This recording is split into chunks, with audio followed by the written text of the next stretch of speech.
നമസ്കാരം, എല്ലാവർക്കും പുതിയൊരു വീഡിയോയിലേക്ക് സ്വാഗതം. ആദ്യമായിട്ടാണ് ഈ ചാനൽ കാണുന്നതെങ്കിൽ ഒന്ന് സബ്സ്ക്രൈബ് ചെയ്യണേ. ഇന്നത്തെ വീഡിയോയിൽ നമ്മൾ 2024 എയിംസിൻ്റെ വിവിധ സ്ഥാപനങ്ങളിലെ BSc നേഴ്സിംഗ്, പാരാമെഡിക്കൽ കോഴ്സുകൾ, പോസ്റ്റ് ബേസിക് BSc നേഴ്സിംഗ് തുടങ്ങിയ കോഴ്സുകളിൽ അഡ്മിഷൻ നടത്തുന്നതിന് വേണ്ടിയുള്ള എൻട്രൻസ് എക്സാമിൻ്റെ അഡ്മിറ്റ് കാർഡ് എന്നാണ് റിലീസ് ചെയ്യുന്നത്. എയിംസിൻ്റെ വിവിധ സ്ഥാപനങ്ങളിൽ BSc നേഴ്സിംഗിനും പാരാമെഡിക്കൽ കോഴ്സുകൾക്കും എത്ര സീറ്റുകളാണ് അവൈലബിൾ ആയിട്ടുള്ളത് എന്നതിനെക്കുറിച്ചുമാണ് പറയുന്നത്. എയിംസിന്റെ വെബ്സൈറ്റിൽ 2024 പ്രോസ്പെക്ടസ് പബ്ലിഷ് ചെയ്തിട്ടുണ്ട്. അത് ഡൗൺലോഡ് ചെയ്തെടുത്താൽ അതിൽ എല്ലാ കാര്യങ്ങളും വിശദമായി കൊടുത്തിട്ടുണ്ട്. എയിംസിന്റെ വെബ്സൈറ്റിൽ ആദ്യം പബ്ലിഷ് ചെയ്ത ടെനേറ്റീവ് ഡേറ്റ് ഷെഡ്യൂളിൽ BSc നേഴ്സിംഗിന്റെ admit card May 31 post basic BSc നേഴ്സിംഗിന്റെയും പാരാമെഡിക്കൽ കോഴ്സുകളുടെയും അഡ്മിറ്റ് കാർഡ് ജൂൺ 14 പബ്ലിഷ് ചെയ്യും എന്നാണ് കൊടുത്തിട്ടുള്ളത്. എയിംസിന്റെ എൻട്രൻസ് എക്സാമിന്റെ ബേസിക് രജിസ്ട്രേഷൻ ചെയ്യുവാനായിട്ടുള്ള ഡേറ്റ് എക്സ്റ്റെൻഡ് ചെയ്തിട്ടുണ്ടായിരുന്നു. എന്നാൽ അഡ്മിറ്റ് കാർഡ് അപ്ലോഡ് ചെയ്യുന്ന ഡേറ്റിൽ മാറ്റമുണ്ടോ എന്നുള്ള കാര്യം വെബ്സൈറ്റിൽ കൊടുത്തിട്ടില്ല. അഡ്മിറ്റ് കാർഡ് റിലീസ് ചെയ്യുന്ന ഡേറ്റിൽ മാറ്റമുണ്ടെങ്കിൽ അത് പിന്നീട് വെബ്സൈറ്റിൽ പബ്ലിഷ് ചെയ്യും.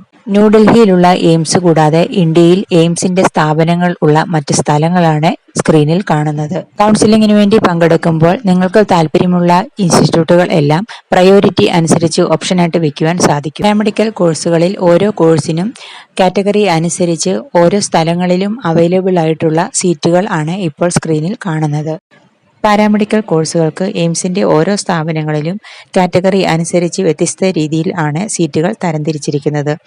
Unreserved, OBC, SC, ST, EWS, physically disabled ഇങ്ങനെ ആണ് സീറ്റുകൾ കാറ്റഗറി അനുസരിച്ച് തരംതിരിച്ചിരിക്കുന്നത്. ഓരോ കോഴ്സുകൾക്കും ടോട്ടലായിട്ടുള്ള സീറ്റുകളുടെ എണ്ണവും കൊടുത്തിട്ടുണ്ട്. ചില പാരാമെഡിക്കൽ കോഴ്സുകൾക്ക് വളരെ കുറഞ്ഞ സീറ്റുകൾ മാത്രമാണ് ഉള്ളത്. BSc നേഴ്സിംഗിന് എയിംസിന്റെ എല്ലാ സ്ഥാപനങ്ങളിലും കൂടി ടോട്ടൽ 1231 സീറ്റാണ് ഉള്ളത്. BSc നേഴ്സിംഗിന്റെ സീറ്റുകളിൽ ഓരോ കാറ്റഗറിയിലും ഉള്ള ഫിസിക്കലി ഡിസേബിൾഡ് ആയിട്ടുള്ളവർക്ക് വേണ്ടിയും മാറ്റിവെച്ചിട്ടുണ്ട്. അൺറിസർവ്ഡ് കാറ്റഗറിയിൽ ഫിസിക്കലി ഡിസേബിൾഡ്, EWSൽ ഫിസിക്കലി ഡിസേബിൾഡ്, OBCയിൽ ഫിസിക്കലി ഡിസേബിൾഡ്, SC കാറ്റഗറിയിൽ ഫിസിക്കലി ഡിസേബിൾഡ്, STയിൽ ഫിസിക്കലി ഡിസേബിൾഡ് ഇങ്ങനെ ഓരോ കാറ്റഗറിയിലും 2 രീതിയിൽ ആണ് സീറ്റുകൾ റിസർവ് ചെയ്തിരിക്കുന്നത്.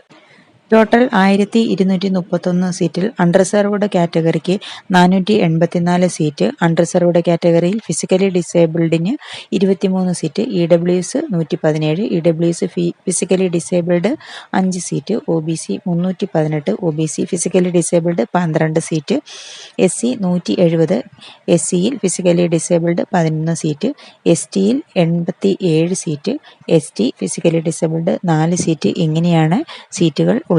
എൻട്രൻസ് എക്സാമിന്റെ മാർക്കിന്റെ അടിസ്ഥാനത്തിൽ റാങ്ക് ലിസ്റ്റ് തയ്യാറാക്കിയാണ് ഈ സീറ്റുകളിലേക്ക് അഡ്മിഷൻ നടത്തുന്നത്. ഏപ്രിൽ 26 വരെ എൻട്രൻസ് എക്സാമിന്റെ ആപ്ലിക്കേഷൻ നൽകുവാനായിട്ട് സാധിക്കും. BSc നേഴ്സിംഗിന്റെ അഡ്മിറ്റ് കാർഡ് റിലീസ് ചെയ്യുന്നതിന്റെ tentative date May 31 post basic BSc നേഴ്സിംഗിന്റെയും പാരാമെഡിക്കൽ കോഴ്സിന്റെയും ജൂൺ 14 വെബ്സൈറ്റിൽ കൊടുത്തിരിക്കുന്നത്. ഈ ഡേറ്റിൽ എന്തെങ്കിലും മാറ്റമുണ്ടെങ്കിൽ നമ്മുടെ ചാനലിലൂടെ നിങ്ങളെ അറിയിക്കുന്നതായിരിക്കും. വീഡിയോ എല്ലാവർക്കും ഇഷ്ടപ്പെട്ടു എന്ന് വിചാരിക്കുന്നു. നിങ്ങളുടെ അഭിപ്രായങ്ങളും സംശയങ്ങളും ഒക്കെ കമൻറ്റിൽ പറയണേ. അടുത്ത ഒരു വീഡിയോ ആയിട്ട് വരുന്നത് വരെ ബായ്.